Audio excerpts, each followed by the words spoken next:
ಕರೆಸಿಕೊಂಡಿದ್ದೇನೆ ಎನ್ನುವುದನ್ನು ಹೇಳಬೇಕಾಗುತ್ತದೆ. ನಿನಗಾಗಲ್ಲ. ಚಿನ್ಮಯಾತ್ಮಕ ನೀನು, ಚಿನ್ಮಯಾತ್ಮಕ ಆದಂತಹ ನಿನಗೆ ನಾನು ಹೇಳಿ ಗೊತ್ತಾಗಬೇಕಾದದಿಲ್ಲ. ಆದರೂ ಒಂದು ನಿನ್ನ ಪ್ರಶ್ನೆಯಾಗಿಯೇ ಉಳಿಯಬಾರದು ಎನ್ನುವ ಕಾರಣಕ್ಕಾಗಿ ಹೇಳ್ತೇನೆ. ಮತ್ತೆ ಹೇಳುವುದಕ್ಕಾಗಿ ನೀನು ಕರೆಸಿಕೊಂಡವಂತಾದ್ರೆ ನಾನು ಕೇಳಲೇಬೇಕಾಗ್ತದೆ ಅಲ್ವಾ? ಧರ್ಮರಾಜನ ಬಾಯಿಂದಲೇ ಕೇಳಬೇಕು ಎನ್ನುವಂತ ಯೋಚನೆ ಉಂಟು ಅಂತಾದ್ರೆ ಖಂಡಿತವಾಗಿಯೂ ಹೇಳ್ತೇನೆ ದೇವರೇ. ಒಲಗವನ್ನ ಕೊಟ್ಟ ಕಾಲಕ್ಕೆ ನಾರದ ಮಹರ್ಷಿಗಳ ಆಗಮನವಾಯಿತು. ಕರೆತಂದೆ ಉಪಚರಿಸಿದೆ, ಸರಿ, ಸ್ವರ್ಗದಿಂದ ಬಂದೆ ಅಂತ ಒಂದು ಮಾತನ್ನಾಡಿದ್ರು. ನನ್ನ ಮನಸ್ಸಿನಲ್ಲಿ ಒಂದು ಕುತೂಹಲ ಹೆಚ್ಚಾಯಿತು.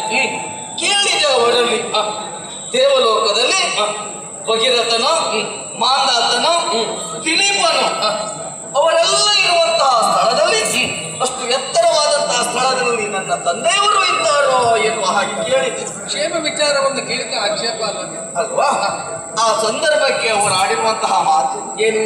ಅವರಿಗೆ ಸಿಕ್ಕಿದಂತಹ ಎತ್ತರ ಸ್ಥಾನ ಎನ್ನುವುದು ನಿನ್ನ ಅಪ್ಪನಿಗೆ ಸಿಗಲಿಲ್ಲ ಎನ್ನುವಂತಹ ಮಾತನ್ನಾಡಿದರು. ಅಯ್ಯೋ, ಹೊರ ಸಿಡಿಲಿನ ಅನುಭವ ಆಯಿತು ನನ್ನ ಪಾಲಿಗೆ ದೇವರೇ. 5 ಮಕ್ಕಳಿದ್ದೇವೆ ನಾವು. ತಂದೆಗೆ ಒಂದು ಸ್ಥಾನವನ್ನು ಕೊಡಿಸುವುದಕ್ಕಾಗಲಿಲ್ಲ ಅಂತ ಬೇಸರ ಆದದ್ದು. ಆಗದೆ ಇದ್ದೀತು. ಆ ಕಾಲಕ್ಕೆ ಅವರಲ್ಲಿಯೇ ಕೇಳಿದೆ, ಹಾಗಾದ್ರೆ ತಂದೆ ಒಂದು ಸ್ಥಾನವನ್ನು ಒದಗಿಸಿ ಕೊಡಬೇಕು ಅಂತಾದ್ರೆ ಏನು ಮಾಡಬೇಕು ಎನ್ನುವ ಹಾಗೆ. ಸರಿ ಪ್ರಶ್ನೆ, ಸರಿ ಪ್ರಶ್ನೆ. ಅವರೇ ಒಂದು ಸೂಚನೆಯನ್ನ ಹೇಳಿದರು. ಏನಂತೆ? ರಾಜಸೂಯವನ್ನ ಮಾಡು. ರಾಜಸೂಯ ಯಾಗವನ್ನ ಮಾಡುವುದರ ಮುಖೇನವಾಗಿ ನಿನ್ನ ತಂದೆಗೆ ಸ್ವರ್ಗದಲ್ಲಿ ಅವರಿಗೆ ಸಿಕ್ಕ ಸ್ಥಾನ ಸಿಗುತ್ತದೆ ಅಂತ ಹೇಳಿದರು. ಮತ್ತೆ ತಡ ಮಾಡುವುದಕ್ಕುಂಟ ಸ್ವಾಮಿ, ನಾವು 5 ಮಕ್ಕಳಿದ್ದೇವೆ. ತಂದೆಗೆ ಕಾರ್ಯ ನಿನ್ನ ಆಶೀರ್ವಾದ, ನಿನ್ನ ಮಾರ್ಗದರ್ಶನ, ನಿನ್ನ ನಿರ್ದೇಶನ ಬೇಕು ಅಂತ ಹೇಳಿದರು. ಅಂದ್ರೆ ಈಗ ನೀನು ಸಂಕಲ್ಪ ಮಾಡಿ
ನೀನು ನಿನ್ನಂತವರೆಲ್ಲ ಪ್ರಪಂಚಕ್ಕೆ ಒಂದು ಆದರ್ಶಪ್ರಾಯ ಧರ್ಮಮಯ ಮೂರ್ತಿ ಎತ್ತಿ ಬಂದಿದೆ ಪ್ರಪಂಚಕ್ಕೆ ಎನ್ನುವ ಹಾಗೆ ಆಡಿಕೊಳ್ತಾರೆ. ಅದು ಸತ್ಯ ಎನ್ನುವುದನ್ನು ನೀನು ತೋರಿಸಿಕೊಟ್ಟವು. ಧರ್ಮಾತ್ಮನು ಸತ್ಯಾತ್ಮನೂ ಆದಂತಹ ಧರ್ಮಶ್ರೇಷ್ಠ ಇಂಥದೊಂದು ವಿಶೇಷವಾದಂತಹ ಸಂಕಲ್ಪ ಮಾಡ್ತಾನೆ ಅಂತಾದ್ರೆ ಅದರ ಆಗು ಹೋಗುಗಳ ವಿವೇಚನೆ ಇಲ್ಲದೆ ವ್ಯವಹರಿಸಿದಾಗ ಆಯಿತು. ಬಹಳ ಬಾಲಿಶವಾಗಿ ಆಲೋಚನೆ ಮಾಡಿಬಿಟ್ಟೆ. ತಂದೆಯ ಮೇಲಿನ ಪ್ರೀತಿಯಿಂದಲೂ ತಂದೆಗೆ ಸತ್ಯತೆಯನ್ನು ಕೊಡಿಸಬೇಕೆನ್ನುವಂತ ಒಂದೇ ಒಂದು ಉದ್ದೇಶಕ್ಕಾಗಿ ಹಿಂದು ಮುಂದು ನೋಡದೆ ವ್ಯವಹರಿಸಿದಂತಾಯಿತು. ನೀನು ನಿನ್ನಂತವರು ಮಾಡಬೇಕಾದಂತ ಕಾರ್ಯ ಹೇಗಿರಬೇಕು ಅಂತ ಕಾಲಿಡುವ ಮುನ್ನ ಕಣ್ಣಿಟ್ಟು ವ್ಯವಹರಿಸುವಂತಿರಬೇಕು. ಹೌದು, ವಿವೇಚನೆ ಇಲ್ಲದೆ ಮಾಡುವಂತ ಕಾರ್ಯ ನಾಳೆ ದಿವಸ ಆಕ್ಷೇಪಕ್ಕೆ ಕಾರಣವಾಗಬಾರದು. ಒಂದು ಮಾತನ್ನು ನಾವು ಮಾಡ್ತೇವಂತಾದ್ರೆ ಆ ಮಾತೇ ನಮ್ಮ ಜೀವನಕ್ಕೆ ಮುಳುವಾಗಬಾರದು. ಸ್ವಲ್ಪ ಆಲೋಚನೆ ಮಾಡು. ಏನಾಯ್ತು? ರಾಜಸೂಯ ನೀನು ತಿಳಿದುಕೊಂಡಿದ್ದೆ, ಆದ್ರೆ ತಿಳಿದಲ್ಲಿ ಸ್ವಲ್ಪ ಕಡಿಮೆ ಆಯಿತು.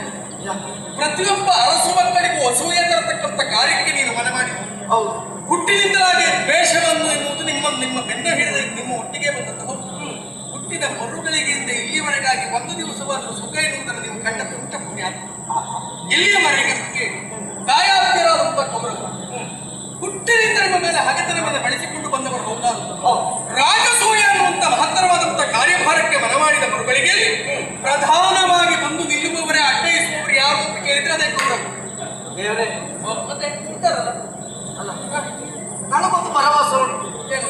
ಹಿರಿಯರಾದಂತಹ ಭೀಷ್ಮಾಚಾರ್ಯರು ಜೊತೆಯಲ್ಲಿ ದೊಡ್ಡಪ್ಪನಾದಂತಹ ಧೃತರಾಷ್ಟ್ರಪತಿಗಳು ಇವರ ಮಾತಿಗೂ ಯಾವುದೇ ತೊಂದರೆ ಕೊಡಲಿಕ್ಕಿಲ್ಲ ಎನ್ನುವಂತಹ ಭರವಸೆ ನನಗೆ ಉಂಟು. ನಿಮ್ಮ ಸ್ವಾರ್ಥಕ್ಕಾಗಿ ಅಲ್ಲ, ತಂದೆಯ ಸಂತತಿಗಾಗಿ ಎನ್ನುವ ಸಲುವಾಗಿ ಅಂತ ಹಿರಿಯವರ ಮಾತಿಗೆ ಒಪ್ಪಿ ಅವರು ಸುಮ್ಮನಿದ್ದಾರೆ ಅಲ್ವಾ? ಅವರು ಹಿರಿಯವರು ಹೇಳ್ತಾರೆ ಅಂತ ಸುಮ್ಮನಿರಬೇಕು. ಆದ್ರೆ ಪುಣ್ಯಾತ್ಮ ಉಳಿದಾರೆ ಸಮರ್ಥ ಸುಮ್ಮನಿರ್ತಾರೆ ಅಂದ್ರೆ ಇದ್ದಾರಪ್ಪ, ಅನೇಕ ಮಂದಿ ಇದ್ದಾರೆ. ಅಂತವರೆಲ್ಲ ಪ್ರತಿಭಟಿಸಿ ನಿಂತು ಅಂತಾದ್ರೆ ಬಿಡು, ನೀವು ನನ್ನನ್ನು ಒಪ್ಪಿಕೊಂಡವರು, ನಿಮ್ಮನ್ನು ನಾನು ಮೆಚ್ಚಿಕೊಂಡವನು. ನೀವು ಮಾಡುವಂತ ಕಾರ್ಯಕ್ಕೆ ಅಂತವರು ಬಂದು ಅಂತಾದ್ರೆ ನಿಗ್ರಹಿಸುವಲ್ಲಿ ನಾನು ಪ್ರಯತ್ನಶೀಲನಾಗಬಲ್ಲೆ. ಇವರೆಲ್ಲವರನ್ನು ಬಿಟ್ಟಿನಿ ಮತ್ತೊಬ್ಬ ಸಮರ್ಥನಿದ್ದ, ಸಾಮಾನ್ಯನಲ್ಲ. ಇವರನ್ನೆಲ್ಲ ಮೀರಿದ ಆತ ಯಾರು ಗೊತ್ತಾ?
ಪ್ರಧಾನವಾಗಿ ಯಾಕೆ ನಿಲ್ತಾರೆ?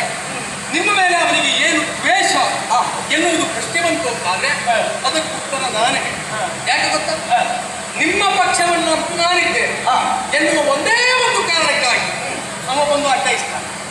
ಈ ಕಾರ್ಯ ಮುನ್ನಡೆಯುವುದಕ್ಕೆ ಅವ ಬಿಡುವುದಿಲ್ಲ. ನಿನಗೆ ಇದಕ್ಕೂ ಮತ್ತೊಂದು ಸತ್ಯದ ಮಾತಾಡ ಯಾವುದು?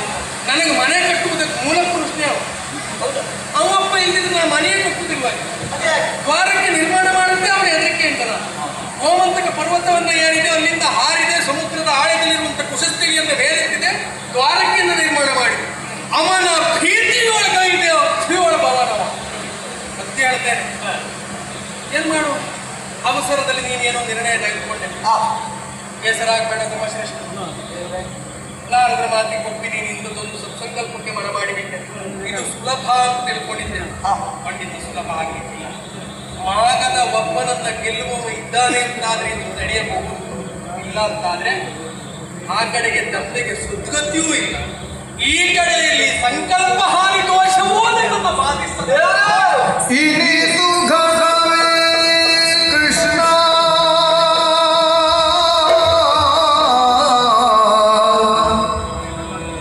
ಇನಿತು ಘನವೇ ಕೃಷ್ಣ ಯಾಗಗೆ ಜನರು ಪಟ್ಟಣ ಯಾಗಗೆ ಜನರು ಪಟ್ಟಣ ನಿನ್ನ ಕೈಯಲ್ಲಿ ಧನುಜರ ಗಣಿತ ಮಾಡಿದರು ನಿನ್ನ ಕೈಯಲ್ಲಿ ಧನುಜರ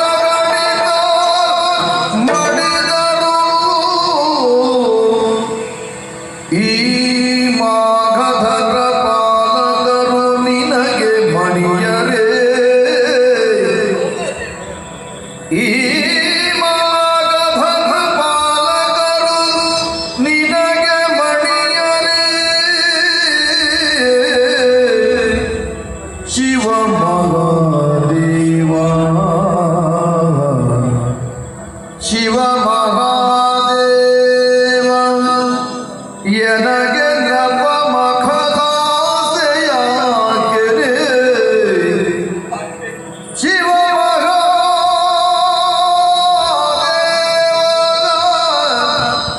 ಎನಗೇಂದ್ರ ಪಮಖರಾಸೆ ಯಾಗೆರೆ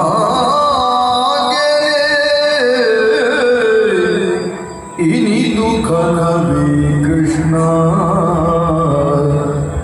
ಇನಿದು ಘನವೇ ಕೃಷ್ಣ ಆ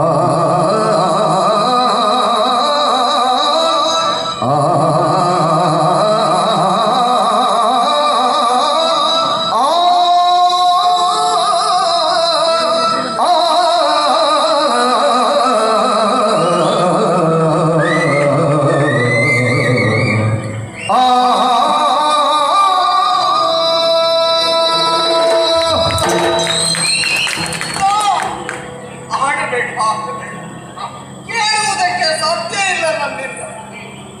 ಯಾವ ಜನ್ಮದಲ್ಲಿ ಯಾವ ಪಾಪವನ್ನು ಮಾಡಿದ್ದೇನೆನ್ನುವ ಕಾರಣಕ್ಕಾಗಿ ನನಗೆ ಇಂದು ಈ ಪರಿಸ್ಥಿತಿ.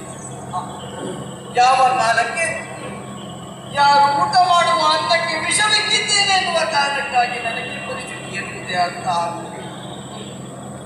ಇದೇ ಇದ್ರೆ ತಂದೆಗೆ ಸ್ವರ್ಗದಲ್ಲಿ ಒಂದು ಸ್ಥಾನವನ್ನು ಕೊಡಬೇಕು, ಕಲ್ಪಿಸಬೇಕು ಎನ್ನುವುದು ತಪ್ಪ ದೇವರೇ. ಅಲ್ಲವಲ್ಲ, ಆ ಕಾರಣಕ್ಕಾಗಿ ಅಲ್ಲೇ ನಾನು ಸಂಕಲ್ಪವನ್ನು ಮಾಡಿದ್ದು. ಇವತ್ತು ಮಾಡಿದಂತಹ ಸಂಕಲ್ಪ ನೆರವೇರುವುದಿಲ್ಲ ಅಂತಾದ್ರೆ ನಾ ವೈವರು ಮತ್ತು ಇನ್ನೇನು ಪ್ರಯೋಜನ ಪ್ರಶ್ನೆ ಆಗಿದೆ. ಹೌದು, ಉಳಿದ ದಾನವರೆಲ್ಲ ನಿನ್ನ ಕನಸನ್ನೇ ಕೈಸನ್ನೇ ಮೊದಲಾದವುಗಳಿಂದ ಅವರನ್ನೆಲ್ಲ ಕೊಂದು ಮುಗಿಸಿದೆ. ಆದ್ರೆ ಅಪ್ಪ ಮಾಗದನಂತವನನ್ನ ನಿನ್ನಿಂದಲೇ ಆಗುವುದಿಲ್ಲ ಅಂತಾದ್ರೆ ಮತ್ತೆ ಯಾರಿಂದ ಸಾಧ್ಯತೆ ಇಲ್ಲ. ಏನ್ ಮಾಡೋಣ? ಇವತ್ತು ನನ್ನ ಪಾಲಿಗೆ ದೋಷ ಬಂದು ಹೋಯಿತು, ದೋಷ ಬಂದು ಹೋಯಿತು. ಒಂದು ಸಂಕಲ್ಪ ದೋಷ, ಇನ್ನೊಂದು ತಂದೆಗೆ ಸ್ವರ್ಗದಲ್ಲಿ ಸ್ಥಾನವನ್ನು ಕಲ್ಪಿಸಿಕೊಡುವುದಕ್ಕಾಗದೇ ಇರುವಂತಹ ದೋಷ. ಆ ದೋಷವನ್ನು ಹೊತ್ತು ನಾನು ಹೇಗೆ ಬದುಕಿರಲಿ? ಅದಕ್ಕಿಂತ ಸಾಯುವುದೇ ಲೇಟು. ಶಿವನೇ ಶಿವನೇ.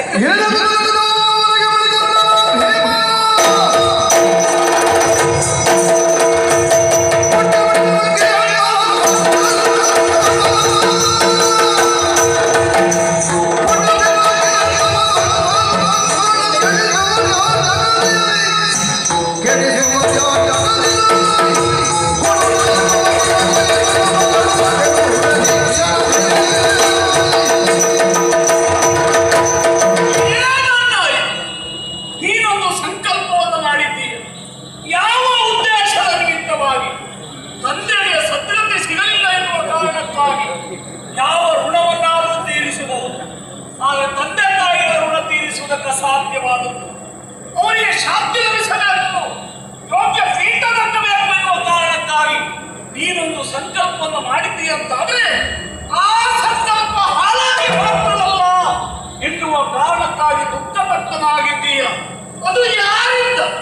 ಒಬ್ಬ ಮಾಘದ ಇದಕ್ಕೆ ಅಡ್ಡಿ ಬರ್ತಾನೆ ಎನ್ನುವ ಕಾರಣಕ್ಕಾಗಿ ಈ ರೀತಿ ನೆಲನೋಟಕನಾಗಿದ್ದೀಯಂತಾರೆ. ಕೇಳು ನನ್ನ ಮಾತನ್ನ. ಆ ಮಾಗದ ಎದುರಾಗ್ತಾನೆ ಎನ್ನುವ ಭಯ ನಿಮಗಿದೆ ಅಂತಾರೆ. ಬರೇ ನನ್ನ ಸಾಹಸ ಅಲ್ಲ, ಮಾಡುವುದೇನು?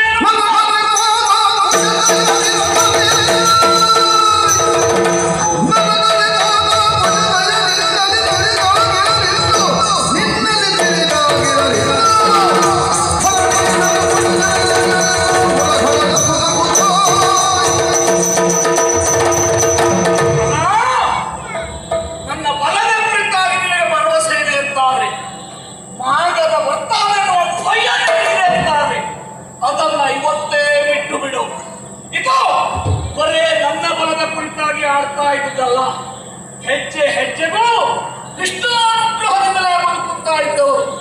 ದುಷ್ಟರನ್ನ ನಿಗ್ರಹಿಸುವುದಕ್ಕಾಗಿ ದರಗಿಳಿದು ಬಂದ ಭಗವಂತನಿದ್ದಾನೆ. ಅವನ ಆಶೀರ್ವಾದ ನಮ್ಮ ಮೇಲಿದೆ.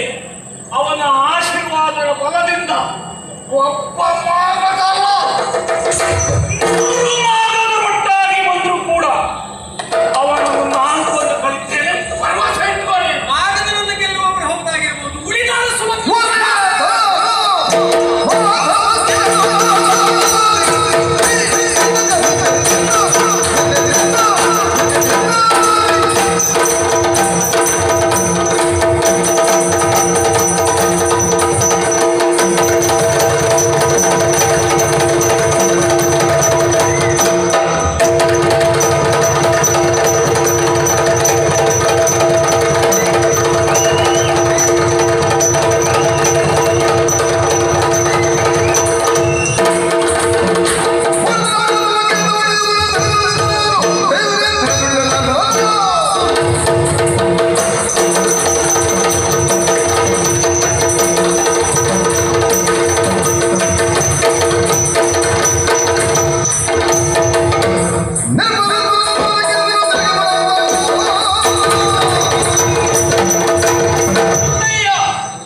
ನಿನ್ನನ್ನು ಕಂಡವ ನಾನು ಅಲ್ಲವೇ ಅಲ್ಲ. ಧರ್ಮದ ಮೂರ್ತಿಯಂತಿರುವಂತಹ ನೀನು ಮಾಡುವಂತಹ ಕಾರ್ಯವೆಲ್ಲವೂ ಧರ್ಮಯುತವಾಗಿರ್ತದೆ. ತಿಳಿದವರು ನಾವು ಸತ್ಯವೇ ಲೋಕವೇ ಒಪ್ಪಿಕೊಂಡಿರುವಂತಹ ಸತ್ಯ. ಈ ರೀತಿಯಾಗಿ ನೀನು ಮಾಡುವಂತಹ ಕಾರ್ಯಕ್ಕೆ ಅನೇಕ ಅರಸರು ಅಡ್ಡಿಯಿದ್ದಾರೆ ಅಂತಾದ್ರೆ, ಶಿಶುಪಾಲ, ದಂತವಕ್ರ ಮುಂತಾದವರು ಎದುರಾಗಿ ಬರ್ತಾರೆ ಅಂತಾದ್ರೆ ನಾನಿದ್ದೇನೆ. ಇಷ್ಟು ಧೈರ್ಯದ ನಡುವೆ ಆಡುವರ ಕಾರಣ ಶ್ರೀಕೃಷ್ಣನ ಆಶೀರ್ವಾದ. ಇಲ್ಲಿವರೆಗೆ ನಮಗೆ ಅವಕಾಶವೇ ಸಿಗಲಿಲ್ಲ. ಈಗಲಾದ್ರೂ ಒಂದು ಅವಕಾಶ ಕಲ್ಪಿಸಿಕೊಡಿ. ನಾಗದ ಶಿಶುಪಾಲ ದಂತವಕ್ರ ಇದಿಷ್ಟು ಅವಕಾಶ ಸಿಗಬೇಕೆನ್ನುವ ಸಲುವಾಗಿ ನಾನು ಕೊಂಡ ನೀರು ಹಾಕುವ ಪರಿಸ್ಥಿತಿ ತಂದಿರ್ತೇನೆ. ಒಂದು ನಾವು ಕೊಂಡ ನೀರು ಹಾಕದೆ ಹೊರತು ನೀವಿಬ್ರು ಹಾರುವುದಿಲ್ಲ ಎನ್ನುವ ಭರವಸೆ ನನಗೆ. ಇನ್ನೂ ಒಂದು, ಅಣ್ಣನ ಕಣ್ಣಲ್ಲಿ ನೀರು ತರಿಸುವ ರೀತಿಯಲ್ಲಿ ನೀನು ಮಾಡಿದ್ದೆ ಯಾಕೆ? ಯಾಕೆ? ನಮಗೊಂದು ಅವಕಾಶವನ್ನು ಕಲ್ಪಿಸಿಕೊಡಬೇಕು ಎನ್ನುವ ಕಾರಣಕ್ಕೆ. ಮಾನವೇ ಇಲ್ಲ ಅಂತ ನಾವು ಕೊಡುವುದಿಲ್ಲ. ಅವ ಕಳಿಸುವುದಿಲ್ಲ. ಸಂಕಲ್ಪ ಹಾಳಾಗ್ತಾ ಇತ್ತು. ಅದು ಆಗಬಾರ್ದು ಅಂತಾದ್ರೆ, ಈಗ ಅದು ಭರವಸೆ ಬಂತು ಅಂತಾದ್ರೆ ಮೊದಲಾಗಿ ಆಗಬೇಕಾದದ್ದು ಮಾಗದ ಮದೆ ಅಲ್ವೋ? ನಮ್ಮನ್ನ ಏನು ಕೊಡ್ಬೇಕು? ಕನಕ ಪಾತ್ರೆಯೊಳಿತ್ತು ವೀರ್ಯವ, ಕನಕ ಪಾತ್ರೆಯೊಳಿತ್ತು ವೀರ್ಯವ, ಅನಿಲಗೆ ದಯದಿ, ಮಾಗಧನ ಪರವಟೈಜನುತ, ಮಧುಸೂದನನ ಹಸ್ತದಲ್ಲಿ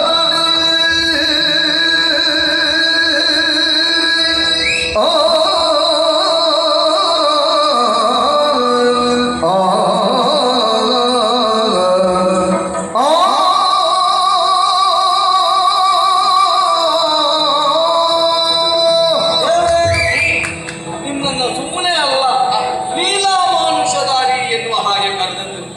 ಒಂದು ಕಡೆಯಲ್ಲಿ ಕಲ್ಲನ್ನು ಒಗಿತೀಯ, ಇನ್ನೊಂದು ಕಡೆಯಲ್ಲಿ ಹೊನ್ನನ್ನು ಬೀಳಿಸ್ತೀಯ ನೀನು. ಒಬ್ಬರ ಕಣ್ಣಲ್ಲಿ ನೀರನ್ನು ತರಿಸಿದರೆ ಈ ರೀತಿಯಾಗುವಂತಹ ಕಾರ್ಯವನ್ನ ಯಶಸ್ವಿಗೊಳಿಸಬಹುದು ಎನ್ನುವ ಹಾಗೆ ನೀನು ಯೋಚನೆ ಮಾಡುವುದಕ್ಕೆ ಮಾತ್ರ ಸಾಧ್ಯ. ದೇವರೇ, ಇದು ನೋಡು, ಭೀಮನ ಕೈಯಲ್ಲಿ ಬಂಗಾರದ ಹರಿವಾಣದಲ್ಲಿ ವೀಳ್ಯವನ್ನಿಟ್ಟಿದ್ದೇನೆ. ಸರಿ. ಜೊತೆಯಲ್ಲಿ ಪಾರ್ಥನ ಕರವನ್ನು ನಿನ್ನ ಕರದ ಮೇಲಿರ್ತಾ ಇದ್ದೇನೆ. ಸರಿ. ಇದು ಮಾತು ನಿನಗೆ ಗೊತ್ತಿಲ್ಲ ಅಂತ ಅಲ್ಲ, ಸರಿ. ಜೊತೆಯಲ್ಲಿ ನೀನು ಮಾಡುವುದಿಲ್ಲ ಅಂತಲೂ ಅಲ್ಲ. ತಮ್ಮಂದಿರ ಅಣ್ಣನಾಗಿ ಆಡುವಂತಹ ಮಾತು. ಇವನ ರಕ್ಷಣೆ ಮಾರ ಇನ್ನೊಂದು ಆದೀಗ ನಿಶ್ಚಿತ ಓ